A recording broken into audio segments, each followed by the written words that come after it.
Hey everybody, it's Kendall from Recording Lounge again, and I'm here doing another video. I recently did a podcast about compression, and if you haven't checked it out yet, go check it out. It is from the Recording Lounge podcast, and it's like an hour and a half all about compression. We talk about the settings, what they mean, how to effectively use them, how they are often confused with other things, and how to make your compression sound good, and various ways to use it.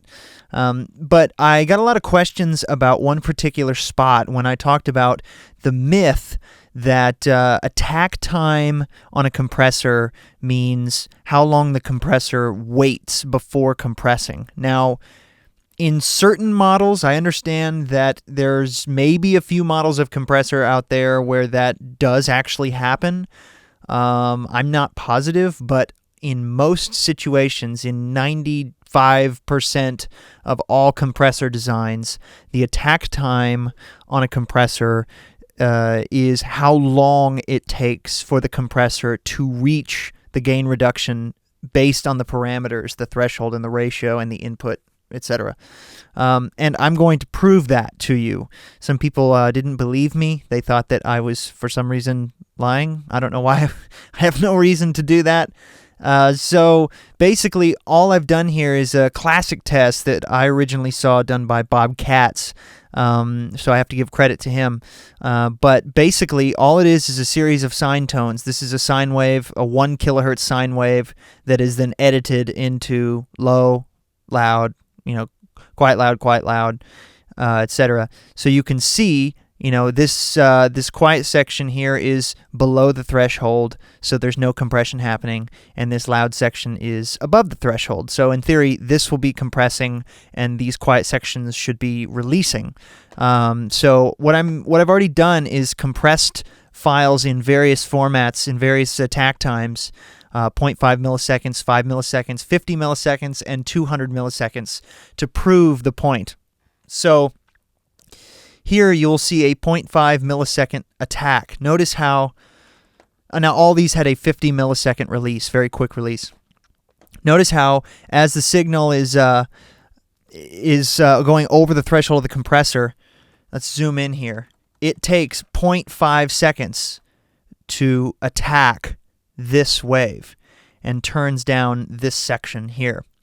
So a very quick slope. You can see this slope here actually forming, right? This will be easier on the bigger one, but this is very quick, right? 0.5 milliseconds. So let's hide that one and do 5 milliseconds. All right, that's a lot easier to see, okay? It's a lot easier to see the slope. You can see once the audio goes below the threshold, it then has to release. And so, again, some people questioned, my definition of release, which is, well, literally that. Once the audio goes below the threshold, how long it takes to get back up to normal volume. And that's exactly what you see happening here. It goes below the threshold, which is somewhere around here, and then it actually is still partly compressed. So let's say we compressed 4 dB. This section is still compressed by 4 dB, and it then has to release. So let's open up the 50 millisecond attack. Okay, you can see a longer slope. It takes longer to compress. It's still compressing immediately after the audio goes over the threshold. The difference is how long it takes to create this slope.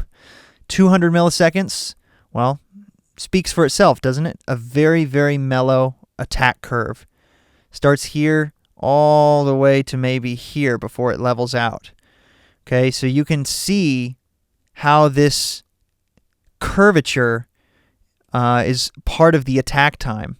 And some people think, if it were true that the compressor waited to compress, then that would look something like this. It would not compress and then suddenly compress instantly, which really doesn't make sense. And people will say things like, oh, it lets the attack through, or it waits to compress, or how long it takes before the compressor starts compressing. And that's just false. This is proof of it right here. You can see all these attack times. As the attack times get slower, the slope gets larger and larger and larger. but it still starts compressing immediately after the audio goes over the threshold and releases immediately, depending on the release curve of the compressor, after it goes below the threshold. So yes, it is letting more of the transient through, but it doesn't wait to compress. It just takes longer to reach that gain reduction point defined by how much it's going over the threshold and what the ratio is. All of these had a 4-to-1 ratio, very common ratio. So yeah, that proves the point. I hope this has cleared that up for anyone that was sending me questions. It's much easier to prove it by way of video than it is to explain in an email. So, yep, thanks for watching.